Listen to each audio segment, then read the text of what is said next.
নমস্কার বন্ধুরা, world farm ড্রোনের একটি নতুন ভিডিওতে আপনাদের সবাইকে স্বাগত। আজ আপনাদের সামনে নিয়ে এসেছি আমাদের উত্তরবঙ্গ ভ্রমণের প্রথম পর্ব। শিয়ালদা থেকে রাত 11:20 পদাতিক এক্সপ্রেসে শুরু হয়েছিল আমাদের জার্নি। সকাল থেকে ঘুম থেকে উঠেই দেখি বিস্তীর্ণ চা বাগান আমাদের স্বাগত জানাচ্ছে। উত্তরবঙ্গে বিভিন্ন ঘুরতে যাওয়া জায়গার স্টার্টিং পয়েন্ট এনজেপি স্টেশন কখন ছাড়িয়ে চলে গেছে। নিউ জলপাইগুড়ি ছাড়িয়ে এখন আমরা তিস্তা নদীর ওপর দিয়ে পার হয়ে চলেছি।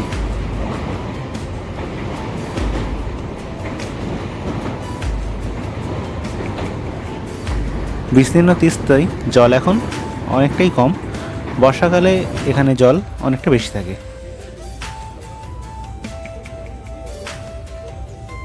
কোচবিহার জেলায় ঢোকার সঙ্গে সঙ্গে যে জিনিসটা লক্ষ্য করলাম, এখানে বেশিরভাগ বাড়ি টিনের তৈরি। বাড়ির ছাদ থেকে শুরু করে দেয়াল সবটাই টিনের তৈরি। নিউ কোচবিহার জাংশনে নামলাম, এখান থেকে আমাদের গন্তব্যের শুরু। স্টেশন থেকে 100 টাকা দিয়ে একটা টোটো বুক করে চলে গেলাম আমাদের হোটেলে। আমরা কোচবিহার রাজবাড়ির কাছেই একটি লজে ছিলাম। এখানে মোটামুটি সব লজই 1000 টাকা থেকে আপনারা রুম ভাড়া পেয়ে যাবেন।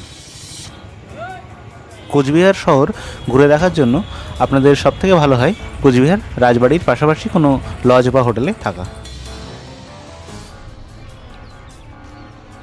হোটেলে পৌঁছে স্নান করে কিছুক্ষণ বিশ্রাম নিয়ে লাঞ্চ করে আমরা চলে গেলাম কোচবিহার রাজবাড়ি দেখতে।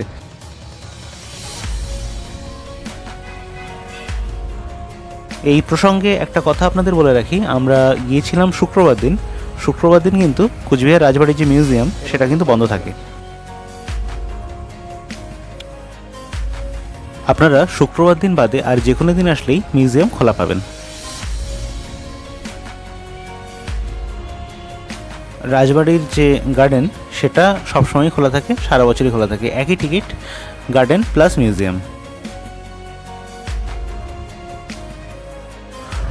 কোচবিহার রাজবাড়ি যে এন্ট্রি ফি সেটা 50 টাকা। এই 50 টাকার মধ্যেই আপনাদের মিউজিয়াম সঙ্গে গার্ডেন।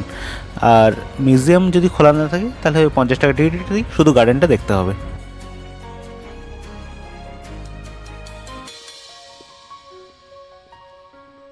বিশাল জায়গা জুড়ে আর বিশাল বাগান নিয়ে এই রাজবাড়িটা তৈরি হয়েছে।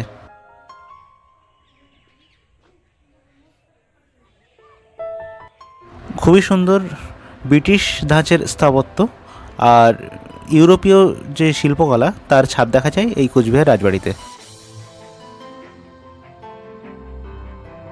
ওয়ার্ল্ড ফার্ম ড্রোনের এই উত্তরবঙ্গ স্পেশাল সিরিজটিতে থাকছে উত্তরবঙ্গের বিভিন্ন লোকেশনের ঘুরতে যাওয়ার ঠিকানা।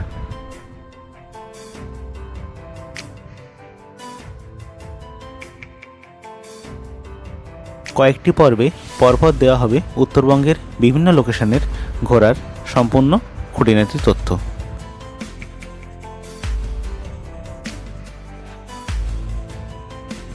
আমাদের উত্তরবঙ্গ ভ্রমণের যে রুট সেটা ছিল কিছুটা এইরকম। শিয়ালদা থেকে ট্রেনে নিউ কোচবিহার, কোচবিহার শহরে একদিন স্টে করে সেখানকার লোকেশনগুলি দেখে নেব। পরদিন কোচবিহার থেকে একটা গাড়ি রিজার্ভ করেছিলাম, 9000 টাকা পড়েছিল। সেই গাড়ি নিয়ে চলে গিয়েছিলাম বক্সা টাইগার রিজার্ভ, তার মধ্যে দিয়ে জয়ন্তী নদী ও জয়ন্তী পাহাড় সেটা দেখতে। সেই দিনই জয়ন্তী পাহাড় ও জয়ন্তী নদী দেখে আমরা চলে গিয়েছিলাম ডায়না নদী। সেই ডায়না নদীতে কিছুক্ষণ ড্রোন শ্যুট করে আমরা সোজা চলে গেলাম জয়গাঁও। জয়গাঁও থেকে আমরা চেকপোস্ট পার হয়ে চলে গেলাম ভুটানের ফুটশিলিং। ফুটশিলিংয়ে কিছুক্ষণ ঘোরাঘুরি করলাম, সেখানে একটি বৌদ্ধ গুম্ফা দেখলাম। দেখে ফুটশিলিং থেকে আমরা চলে গিয়েছিলাম মাদারিহাট। মাদারিহাটের হোটেলে আমরা এক রাত স্টে করলাম। হোটেলের পাশেই ছিল জলদাপাড়া ন্যাশনাল পার্ক। এই প্রসঙ্গে একটা কথা জানিয়ে রাখি, জলদাপাড়া, গরুমারা, চালসা, চিলাপাতা, বক্সা টাইগার রিজার্ভ, সুন্দরবন, এইসব আমাদের ওয়েস্ট বেঙ্গলের যতগুলো ন্যাশনাল পার্ক বা টাইগার রিজার্ভ আছে তার কোনোটাতেই কিন্তু এখন কোনো রকম প্রবেশ মূল্য নেই। সবকটার প্রবেশ মূল্য আমাদের গভর্নমেন্ট থেকে উঠিয়ে দেওয়া হয়েছে। প্রবেশ মূল্য সম্পূর্ণ বিনামূল্যে। আপনারা শুধুমাত্র যে ফর্মটি আছে ফর্মটি ফিল আপ করে এই সমস্ত অভয়ারণ্যগুলিতে সম্পূর্ণ বিনামূল্যে ঘুরতে পারেন। আমরা লাকি ছিলাম, তাই আমাদের যাওয়ার ঠিক 15 দিন আগেই সমস্ত অভয়ারণ্যের যে প্রবেশ মূল্য বা এন্ট্রি ফি সেটা উঠিয়ে দেওয়া হয়েছিল গভর্নমেন্টের তরফ থেকে। এখানে পাশেই কোচবিহার রাজবাড়ির মধ্যে যে বিশাল বড় লেক বা জলাশয়টা দেখা যাচ্ছে, এখানে প্রচুর পরিযায়ী হাঁস শীতকালে বাসা বেঁধেছে। আর এই কোচবিহার রাজবাড়ির বিভিন্ন যে অলিন্দ বা যে ঘুলগুলি সেখানে বাসা বেঁধেছে প্রচুর পরিমাণে টিয়া পাখি। তো ট্যুর প্ল্যানিং নিয়ে যে কথা বলছিলাম, জলদাপাড়া অভয়ারণ্য দেখে আমরা সেখান থেকে চলে গিয়েছিলাম ঝালং হয়ে সোজা কালিম্পংয়ের দিকে। কালিম্পংয়ে জায়গাটির নাম হলো বিন্দু, যেখানে জলঢাকা ব্যারেজ, যেখান থেকে জলঢাকা নদীর উৎপত্তি, সেই জায়গাটিতে। এখানে এক পারে আমাদের পশ্চিমবঙ্গের কালিম্পং এবং অন্য পারে ভুটান।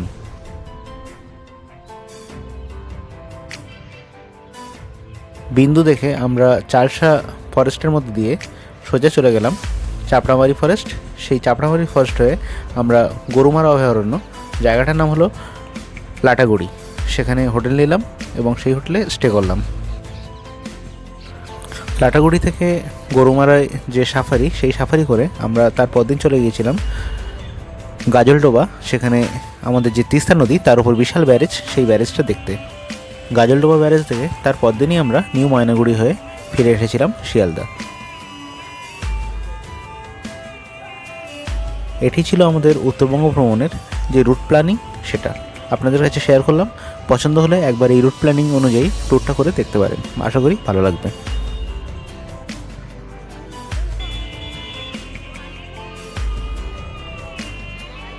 সন্ধ্যা হয়ে আসছিল ও সেই জন্য ফেব্রুয়ারি মাসের শীতের বেলা খুব তাড়াতাড়ি পড়ে আসলো।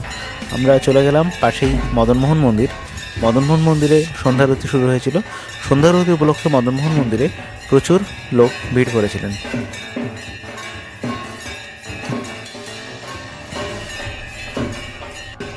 কোচবিহারের বিখ্যাত মদনমোহন মন্দিরে শুধুমাত্র যে কৃষ্ণের আরাধনা হয় তা কিন্তু নয়, এই মন্দিরের মধ্যে আছে দুটি কালী মন্দির। একই সঙ্গে একই মন্দিরে তারাও এখানে পূজা পেয়ে থাকেন।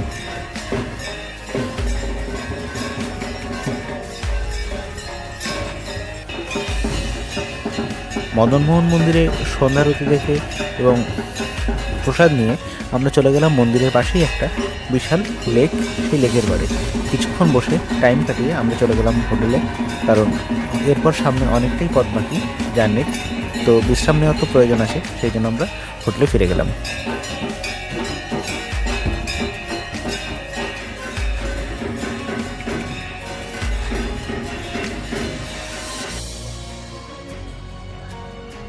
ফেব্রুয়ারি মাসের এই সময়টা কলকাতায় কিন্তু এতটাও ঠান্ডা নেই, কিন্তু উত্তরবঙ্গে কোচবিহারে গিয়ে বুঝতে পারলাম উত্তরবঙ্গের ঠান্ডা দক্ষিণবঙ্গের ঠান্ডার পার্থক্য ভালোই আছে।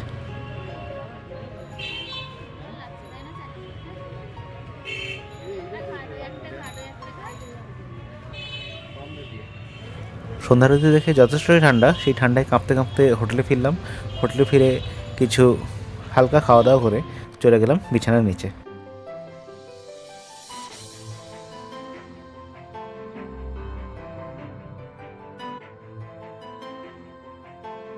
পরদিন কোচবিহার থেকে বেরিয়ে প্রথমেই যেটা রাস্তায় পড়েছিল সেটা হলো ডায়না নদী। ডায়না নদী হলো তিস্তার একটি শাখা নদী। এই নদীটা এখন শুকনো বলা যায়, পাশ থেকে ঝিরঝির করে জল বয়ে চলেছে।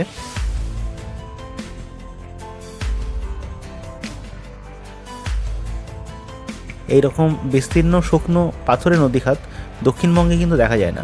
এইরকম শুকনো পাথরের নদীখাত দেখতে হলে উত্তরবঙ্গে আপনাকে অবশ্যই আসতে হবে।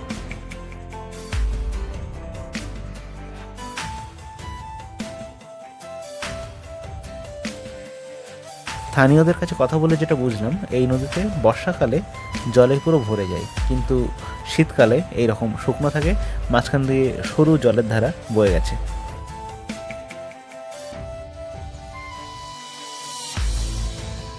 পাশেই পড়েছিল একটা বিশাল চা বাগান। চা বাগানের উপর দিয়ে ড্রোন ওড়ানোর লোভ আমি সামলাতে পারলাম না, আর বেশ সুন্দর কিছু ভিডিওগ্রাফি ড্রোন আমাদের উপহার দিল এই রাস্তায়। কোচবিহার থেকে আমরা যে গাড়িটা ভাড়া করেছিলাম সেই গাড়িটা আমাদের সঙ্গে ছিল 2 রাত 3 দিন। ভাড়া নিয়েছিল 9,000 টাকা। আমরা প্রথম দিন স্টে করেছিলাম মাদারিহাট এবং পরের দিন স্টে করেছিলাম লাটাগুড়ি। লাটাগুড়িতে আমাদের ড্রপ করে গাড়িটি চলে যায় আবার নিউ কোচবিহারে।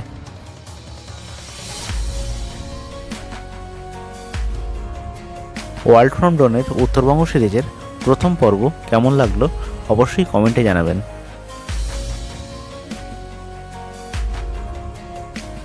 ভিডিওটি ভালো লেগে থাকলে লাইক, কমেন্ট, শেয়ার করবেন। কোনো নতুন বন্ধু ভিডিওটি ভালো লাগলে অবশ্যই সাবস্ক্রাইব করবেন।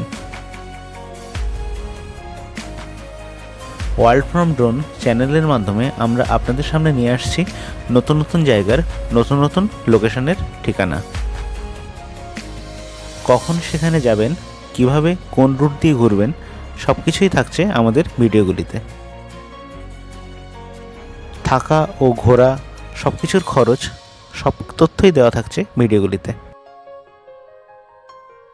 নতুন নতুন জায়গার নতুন নতুন লোকেশনের এই রকম ইনফরমেটিভ ভিডিও পেতে ওয়ার্ল্ড ফ্রম ড্রোন চ্যানেলটিকে অবশ্যই সাবস্ক্রাইব করবেন। উত্তরবঙ্গ সিরিজের পরবর্তী পর্বগুলিতে থাকছে এই রকম দারুণ দারুণ লোকেশনের ঠিকানা।